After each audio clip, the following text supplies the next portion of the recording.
What's up, guys? It's your boy CJ, aka the Cashflow Soldier.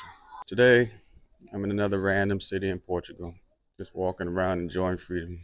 But I want to talk to you guys a little bit about the importance of knowing your target customer.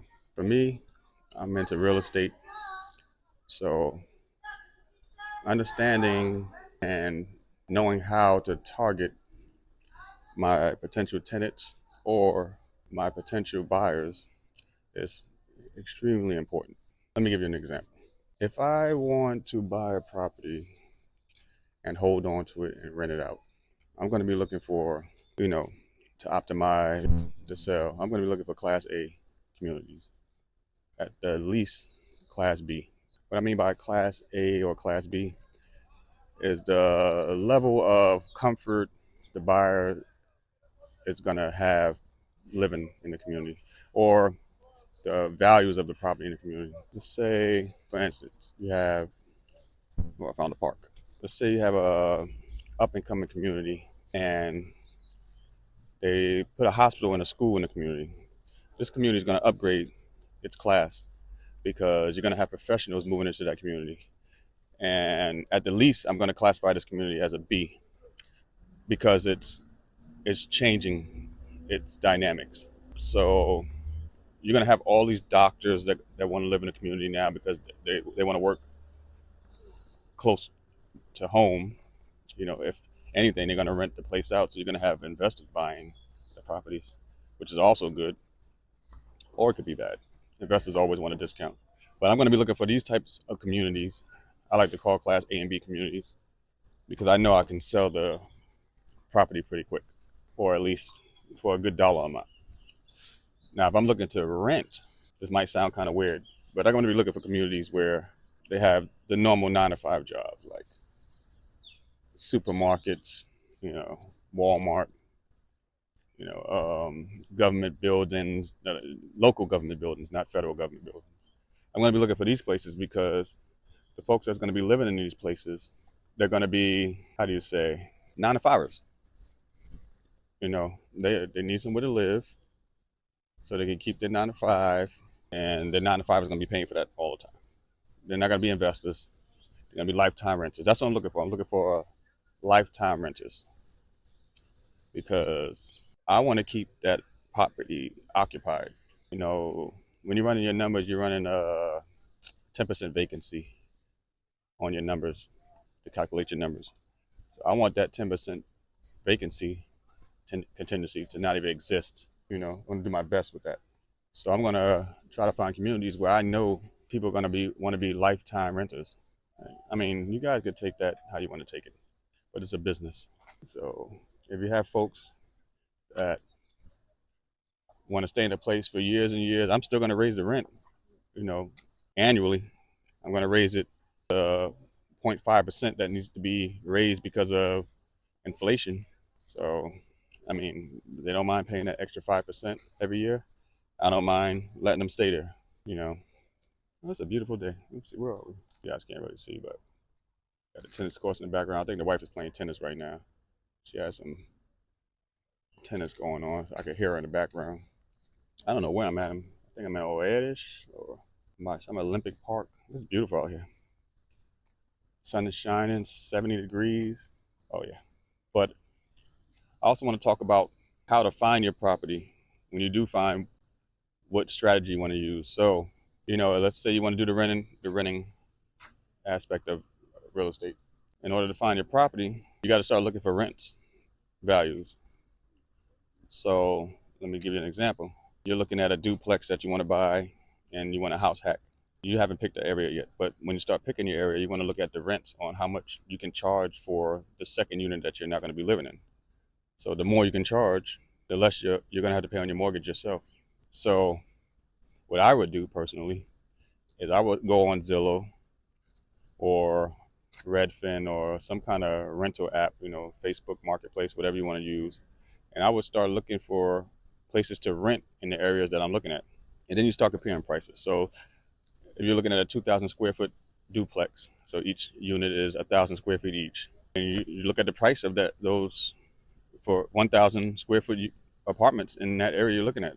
You go in, You type in apartments for rent, you filter it down to 1,000 square foot, and filter it down to the amount of bathrooms and bedrooms you want. You start doing the numbers, and those numbers need to be in your favor. So, you're going to buy the duplex. A duplex costs $200,000. Your mortgage is going to be what? $1,100 a month, $1,400 a month, whatever it is. You want to at least get that $1,400 back from that tenant, or a good portion of it, to help you out, in my opinion. And that's what we did. We got the 4 unit. I don't know how much we paid for it. I think we paid $250 at the time. But hell, we was renting those units out for $1,200 each. You already know we was cash flowing, not paying the mortgage on our own. But these are the type of things you need to look at when you're looking to invest. You need to be aware of the neighborhood you're investing in and what the potential is, what's coming to the neighborhood. You can even dig down deep and go into the city records and see what new projects are coming along. If investors are building new buildings in the area, you can dig deep.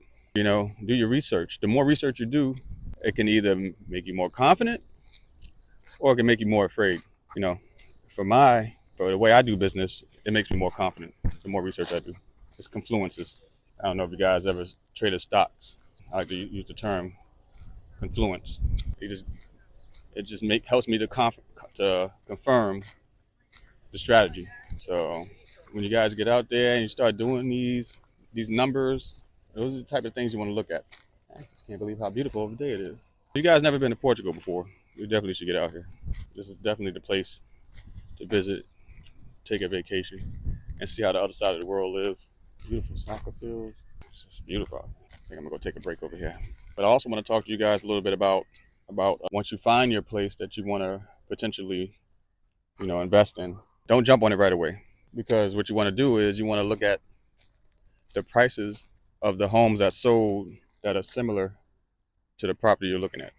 So if you have a really good real estate agent, preferably one that also invests in real estate, you want to piggyback on their knowledge of it, and hopefully they can lead you and guide you properly. But for me, I like to do all my own numbers, because I don't rely on my real estate agent, because some of the time, sometimes your real estate agent doesn't own investment properties.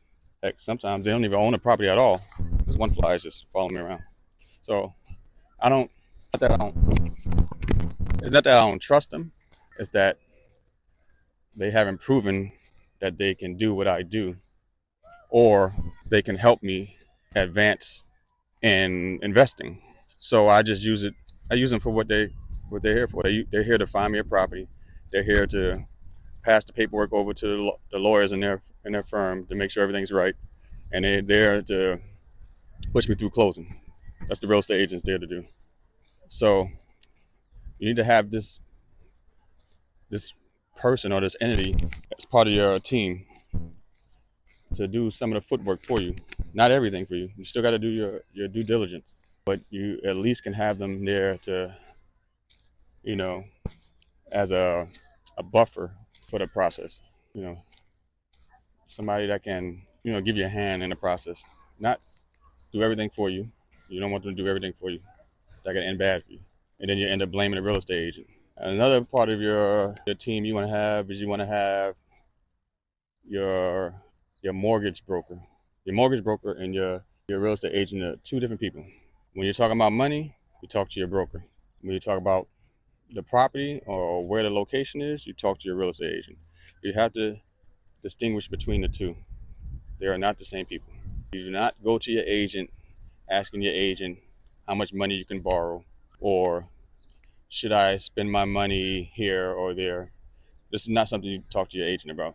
You need to be talking to your broker, your actual mortgage broker, about these types of questions.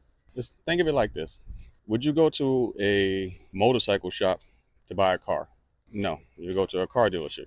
So why would you go talk to your real estate agent about the mortgage that you're going to have? It doesn't make any sense. When you want to talk about the money aspect and the money, you go straight to your mortgage broker. You don't even have to tell your agent about it, unless you get the pre-approval letter. And that's when you go talk to your agent. I mean, cash is king, of course. If you got all cash to do your stuff, that's even better. But most people don't. And I don't recommend going around throwing cash around, because you can throw your cash around somewhere else and make money for you. Use your cash for your down payments and let your tenants pay for everything else. Let them pay for your mortgages. Let your cash flow come in. If you're paying all cash, and let's say you got a $500,000 house, you go around throwing around cash paying for it, and you expect to get a good return on your investment, you're fooling yourself. What's the 1% rule? 1% rule is you expect to get 1% of your returns. So if you invested $500,000, what's 1% of $500,000? I know 10% is 5,000. So 1% is 500, something like that, I guess. I'm not a mathematician. Oh, 5,000. 1%, something like that. I don't know. But you want to at least get 1% of your investment. You ain't gonna get that with those rents, because you have expenses. You have, let's say, it's got to be a pretty big house to get $5,000 a month. Probably not gonna get that. These type of things you need to think about. Yeah, it's good on you that you have a bunch of cash to throw around. Bad on you that you don't know how to invest it. These are things you need to be worried about in order to be successful in real estate. To be honest, we didn't use any of our own money to get started, since we used the VA process to purchase our first couple of homes. And we used the money that we made from selling those homes to invest in more properties. So overall, 100% return, being that we didn't spend any of our own cash. These are the type of strategies you guys need to be looking at when you're limited on your funds. Like we were. We were 9-to-5ers, so we were limited to the funds that we were making from our 9-to-5, or I call it a 24-hour job when you're working for the government. I just want to give you guys some couple of nuggets today, since I just walking through these random neighborhoods and parks on this beautiful day. But if you guys got any questions, just tap in, hit me a DM, ask a question. I'll give you an answer. Maybe. Cashflow Soldier signing out.